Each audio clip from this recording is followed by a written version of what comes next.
mana ya Ustadz? Kayak mana ya Ustadz? Kayak mana ya Ustadz? Assalamualaikum warahmatullahi wabarakatuh. Apa kabarnya nih keluarga muslim? Semoga selalu diberikan kesehatan sekeluarga dan diberi kemudahan segala urusannya. Alhamdulillah, kita ketemu lagi nih kawan-kawan di program kesayangan kita. Masih di KMU. Kayak mana ya Ustadz? Nah, kali ini kita masih berada di kota Medan.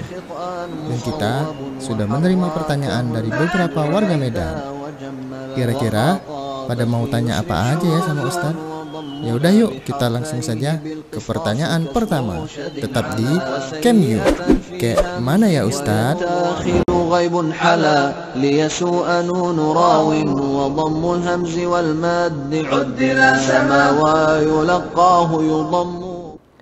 Bismillah, Assalamualaikum warahmatullahi wabarakatuh.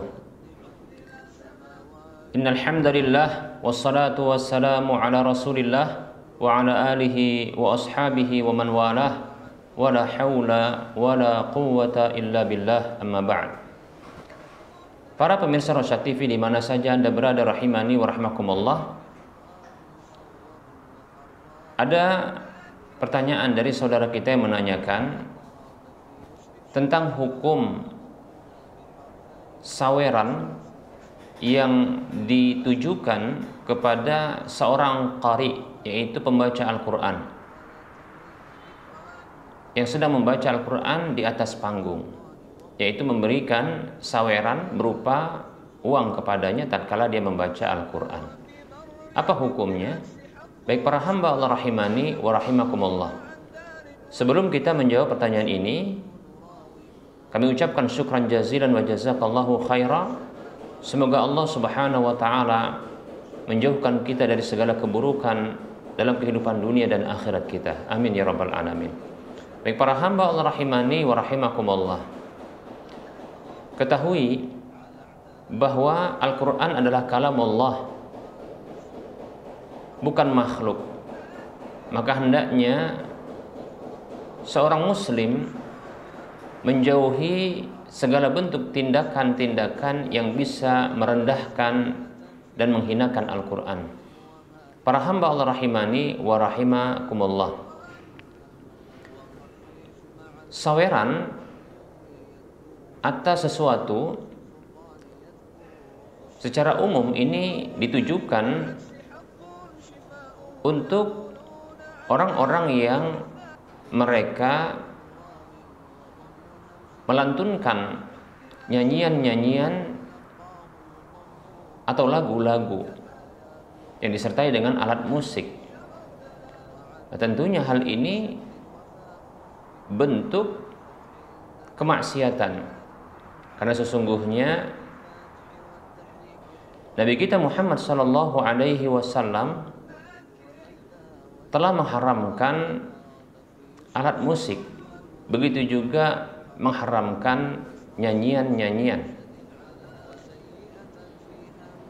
Dalam hadis yang diriwayatkan oleh Imam Al-Bukhari, Nabi kita Muhammad sallallahu alaihi wasallam beliau bersabda, la yakunanna aqwamun min ummati yastahilluna al-hirra wal harira wal khamra wal ma'azif.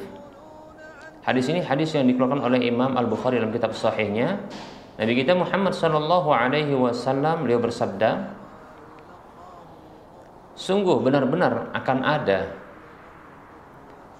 kelompok-kelompok dari umatku, golongan-golongan manusia dari umatku yang mereka ini menghalalkan kemaluan, menghalalkan sutra bagi laki-laki, menghalalkan khamar, apa saja yang memabukkan, dan menghalalkan al-ma'azif, yaitu alat-alat musik. Baik para hamba Allah rahimani wa rahimakumullah, ini menunjukkan haramnya alat musik. Begitu juga ada hadis yang lain yang disahihkan oleh Syekh Al-Albani rahimahullahu ta'ala. Rasulullah SAW bersabda, sayakunu fi akhir zamani, akan ada di akhir zaman ini khasfun wa qadfun wa maskhun, akan ada di akhir zaman ini, dan yang lain disebutkan di umatku ini, khasfun, yaitu penenggelaman manusia ke dasar bumi atau ke dalam perut bumi, wa qadfun, pelemparan benda padat dari atas ke bawah, kemudian wa maskhun, dan perubahan fisik manusia kepada bentuk yang lainnya. Kapan itu terjadi? Idza zaharatuz zina, apabila muncul zina, wal qayanu, dan yang lain wal qayanatu, kemudian para penyanyi, kemudian berikutnya adalah wa syuribatil khumur, dan diminum minuman keras atau hal apa saja memabukkan. Demikian hadis yang disahihkan oleh Syekh Al-Albani rahimahullahu taala. Kebiasaan saweran ditujukan untuk para penyanyi dengan alat-alat musik yang tentunya diharamkan oleh Allah Subhanahu wa taala. Nah, apabila ini diberlakukan untuk orang yang membaca Al-Qur'an, nah ini merupakan bentuk menyamakan ketaatan dengan kemaksiatan, menyamakan kemaksiatan dengan ketaatan. Baik para hamba Allah rahimani rahimakumullah, ini merupakan bentuk penghinaan dan perendahan. Tidak layak bagi seorang mukmin, seorang muslim demikian.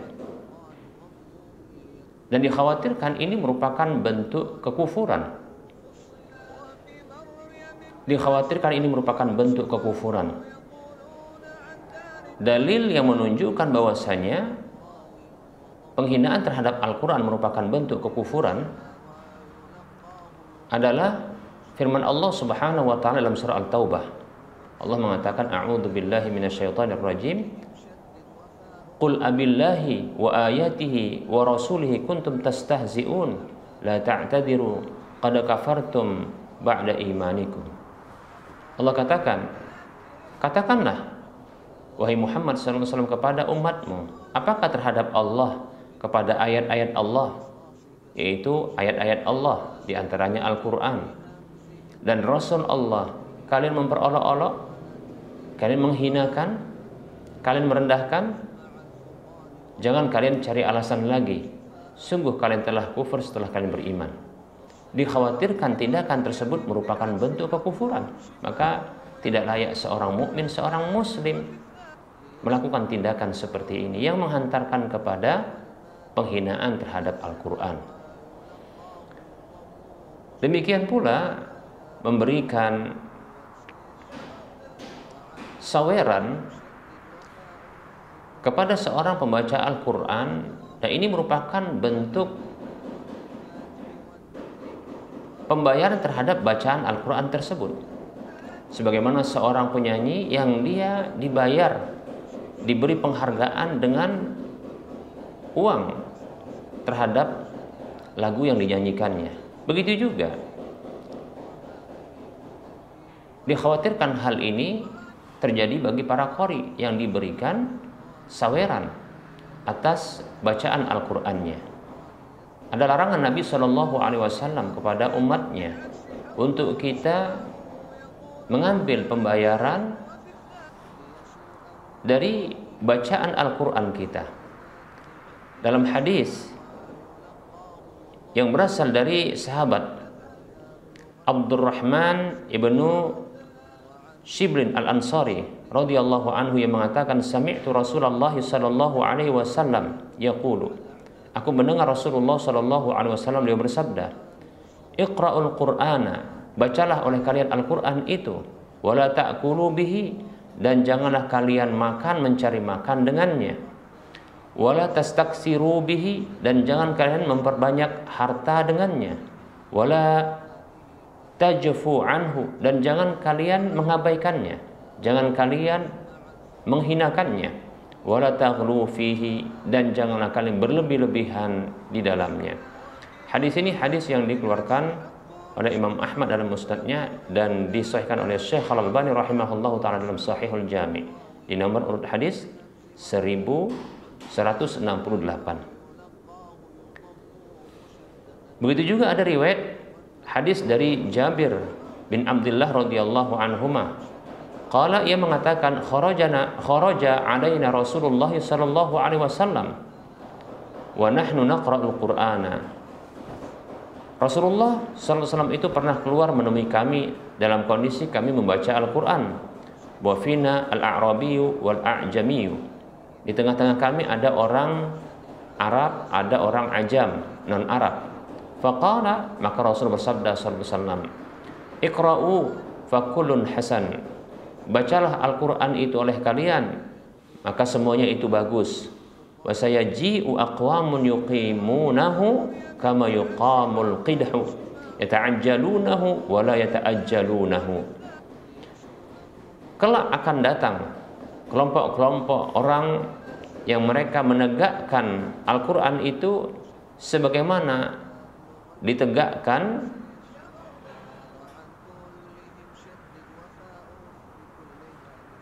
wadah minuman tersebut. Mereka yata'ajjalunahu, mereka mengharapkan segera balasannya di dunia, namun mereka tidak mengharapkan balasannya di akhirat. Dikhawatirkan hadis ini, hadis yang dikeluarkan oleh Imam Abu Daud. Para hamba Allah rahimani rahimakumullah, dikhawatirkan memberikan saweran dan menerima saweran atas bacaan Al-Quran ini merupakan bentuk mengharapkan balasan di dunia segera. Dikhawatirkan ini merupakan bentuk memperbanyak harta dengan Al-Quran. Begitu juga mencari makan dengan Al-Quran, dan ini dilarang oleh Nabi SAW. Semoga penjelasan ini mencerahkan dan memberikan manfaat. Wassallallahu ala Muhammad wa ala alihi wa ashabihi ajma'in. Walhamdulillahirabbil alamin. Wassalamualaikum warahmatullahi wabarakatuh. Alhamdulillah, sudah jelas ya kawan-kawan jawaban dari Ustaz. Nah, semoga bisa menambah ilmu kita semua dan jangan lupa mengamalkannya. Sekarang kita lanjut ke pertanyaan selanjutnya. Kayak mana ya Ustaz?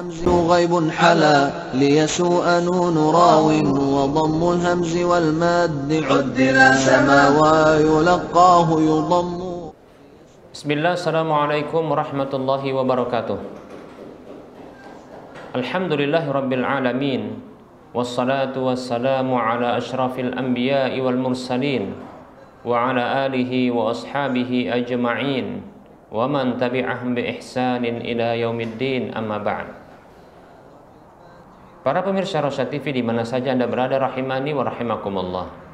Ada pertanyaan dari saudara kita yang menanyakan tentang hukum menjadikan wanita sebagai model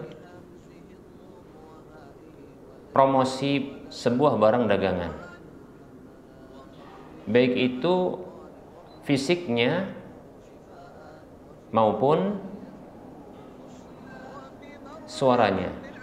Baik para hamba Allah rahimani wa rahimakumullah, sebelum kita menjawab pertanyaan ini, kami ucapkan syukran jazilan wa jazakallahu khaira wa barakallahu fiik.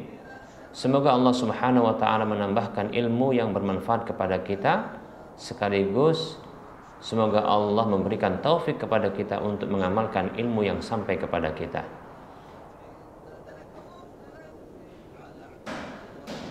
Baik para hamba Allah rahimani wa rahimakumullah, ketahui bahwasanya wanita adalah aurat. Dengan menampakkan wanita,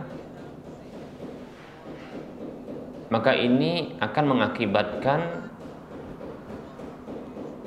syaitan akan menghias-hiasi wanita tersebut. Dalam hadis yang diriwayatkan oleh Imam Tirmidzi dan disahihkan oleh Syekh Al-Albani rahimahullahu ta'ala dalam Sahihul Jami' di nomor urut hadis 6690, dari sahabat Abdullah bin Mas'ud radhiyallahu anhu, Rasulullah bersabda sallallahu alaihi wasallam, al-mar'atu auratun fa idza kharajat istashrafaha asy-syaitanu.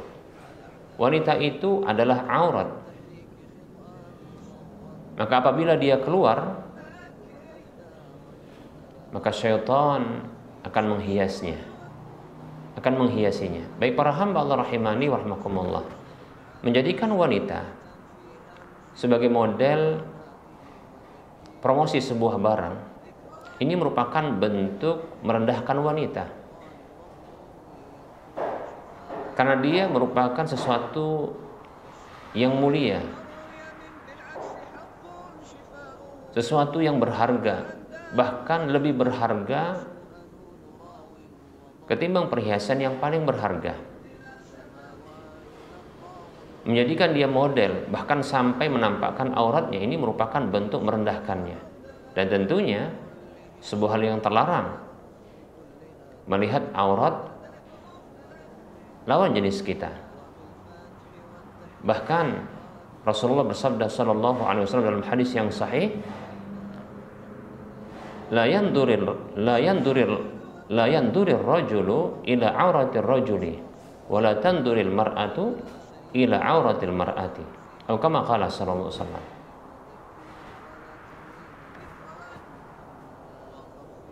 Janganlah seorang laki-laki melihat kepada aurat laki-laki lain, dan janganlah seorang wanita melihat kepada aurat wanita yang lain.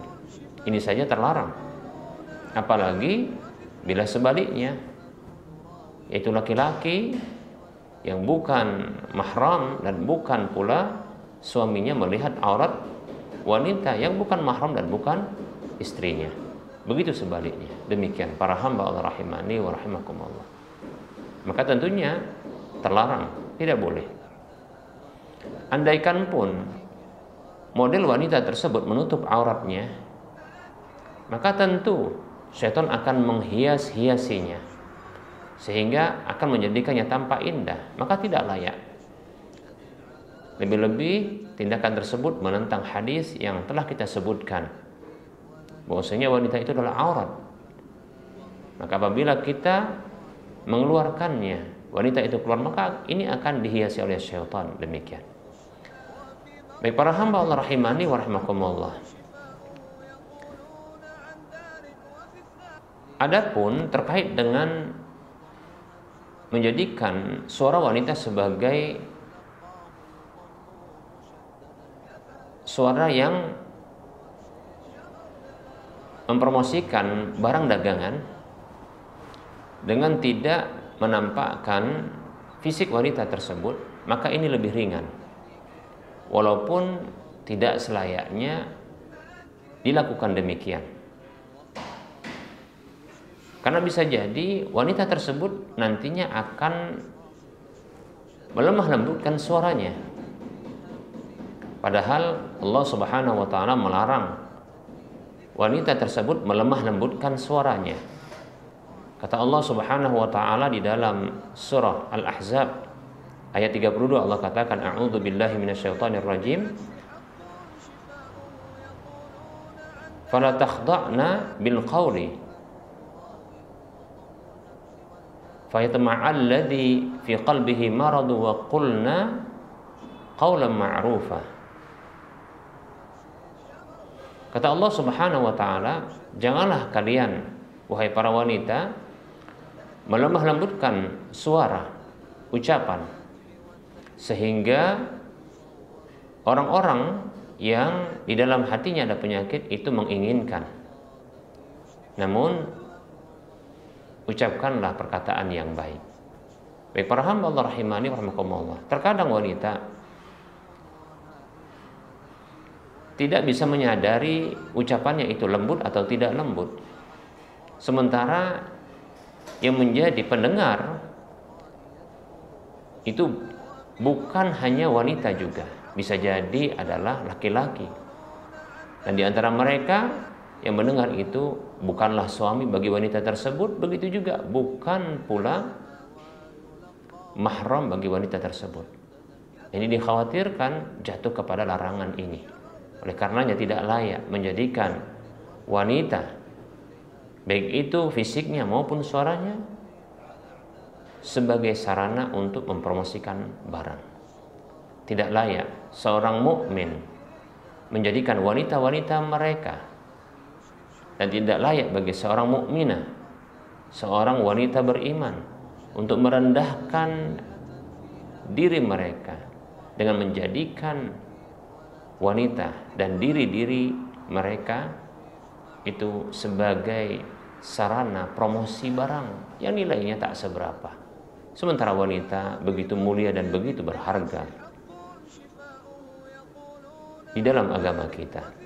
Semoga penjelasan ini mencerahkan dan memberikan manfaat. Wassallallahu ala Muhammad wa ala alihi wa ashabihi ajma'in. Walhamdulillahirabbil alamin. Wassalamualaikum warahmatullahi wabarakatuh. غيب حلا ليسوء نون راو وضم الهمز والماد عدلا سما ويلقاه يضم.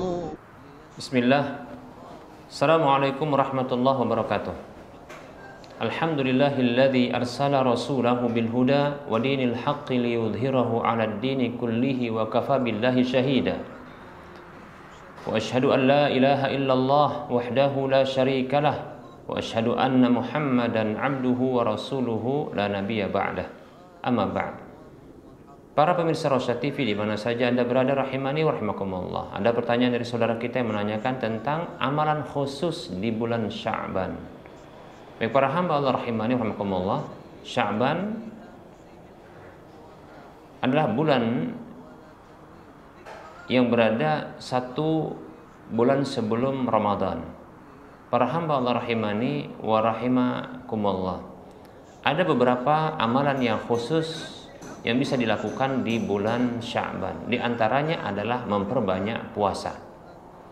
Ini berdasarkan hadis dari Ibunda Aisyah radhiyallahu anha. Dia mengatakan, kana Rasulullah sallallahu alaihi wasallam yasumu hatta naqula la yuftiru wa yuftiru hatta naqula la yasumu.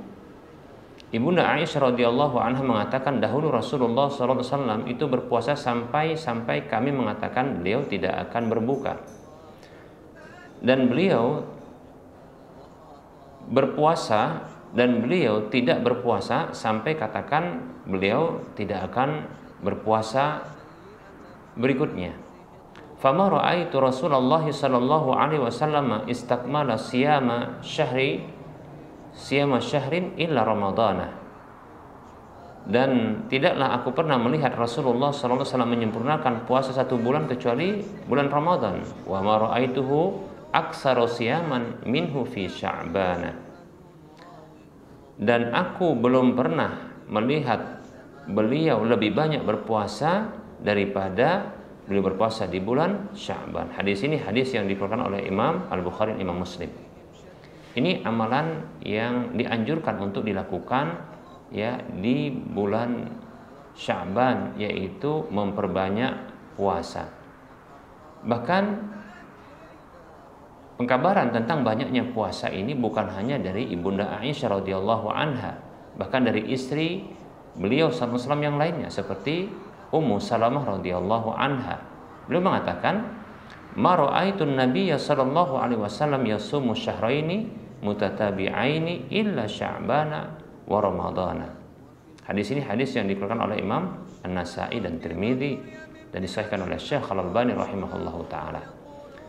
Kata Ibunda Ummu Salamah radhiyallahu anha, aku tidak pernah melihat Nabi sallallahu alaihi wasallam berpuasa 2 bulan berturut-turut kecuali bulan Sya'ban dan bulan Ramadan. Maksudnya adalah 2 bulan. Ya, bulan yang pertama bulan Sya'ban adalah banyak beliau berpuasa. Saking banyaknya berpuasa sampai-sampai Ibunda Ummu Salamah radhiyallahu anha itu mengatakan ya seperti berpuasa 1 bulan. Baik para hamba Allah rahimani wa rahimakumullah. Kemudian hal yang dianjurkan bagi kita untuk berikutnya dilakukan amalan di bulan Sya'ban adalah memperbanyak membaca Al-Quran. Ya. Ada ungkapan dari seorang ulama, Salamah ibnu Kuhail rahimahullahu ta'ala. Beliau mengatakan, kana yuqalu syahru Sya'bana syahrul qurra. Dahulu dinyatakan untuk bulan Sya'ban itu adalah bulannya para penghafal atau pembaca Al-Quran. Baik para hamba Allah rahimani wa rahimakumullah. Kemudian sebagaimana kita melakukan banyak amalan ya di bulan-bulan yang lainnya, demikian pula kita banyak melakukan amalan-amalan yang lainnya, amal-amal kesolehan di bulan Sya'ban. Lebih-lebih ini bulan yang sangat dekat dengan bulan Ramadan. Nah, ini sebagai bentuk ya pemanasan dari ya apa yang akan kita lakukan di bulan Sya'ban. Baik para hamba Allah rahimani wa rahimakumullah, tentunya bulan Sya'ban ini ya kita pun harus juga banyak ya melakukan amal-amal soleh di dalamnya. Berikutnya para hamba Allah rahimani wa rahimakumullah adalah menjauhi kesyirikan dan perselisihan, permusuhan di antara kaum muslimin. Para hamba Allah rahimani wa rahimakumullah, dalam hadis yang diriwayatkan oleh Imam Ibnu Majah dan disahihkan oleh Syekh Al-Albani rahimahullahu taala dalam Sahih Ibnu Majah, Rasulullah bersabda sallallahu alaihi wasallam, "Innallaha la yattali'u fi lailatin nisfi min Sya'bana fayaghfiru li jami'i khalqihi illa li musyrikin aw musyahinin." Kata Nabi sallallahu alaihi wasallam, sesungguhnya Allah Subhanahu wa taala benar-benar melihat di malam pertengahan dari bulan Sya'ban itu, lalu Allah mengampuni bagi semua makhluknya, itu hamba-hambanya, kecuali orang yang berbuat kesyirikan atau orang yang melakukan permusuhan, yaitu permusuhan dengan saudaranya. Hadis diriwayatkan oleh Imam Ibnu Majah. Nah, inilah beberapa amalan yang bisa kita lakukan di bulan Sya'ban. Semoga Allah Subhanahu wa taala mempertemukan kita dengan bulan Sya'ban, berikut juga bulan Ramadan untuk tahun ini. Semoga bermanfaat. Wassallallahu ala Muhammad wa ala alihi wa ashabihi ajma'in. Walhamdulillahirabbil alamin. Wassalamualaikum warahmatullahi wabarakatuh. Bagi kamu yang mempunyai pertanyaan perihal agama, silahkan kirim video pertanyaan kamu menggunakan HP atau kamera ke nomor WhatsApp 0822 8888 6630 atau kirim ke email kami rasyad.tv@gmail.com dengan format isi video, nama, alamat, dan pertanyaan yang akan kamu tanyakan. Ayo kirim pertanyaan kamu dan tunggu jawabannya di Camyu. Kayak mana ya Ustadz? Alhamdulillah, kita telah sampai di pertanyaan terakhir hari ini. Nah, semoga apa yang disampaikan Ustadz tadi bisa menambah ilmu agama kita semua. Ingat ya kawan-kawan, menuntut ilmu agama itu wajib loh atas setiap muslim. Dan terima kasih telah menyaksikan episode Camyu kali ini. Insya Allah, sampai jumpa lagi di episode-episode Camyu berikutnya. Assalamualaikum warahmatullahi wabarakatuh.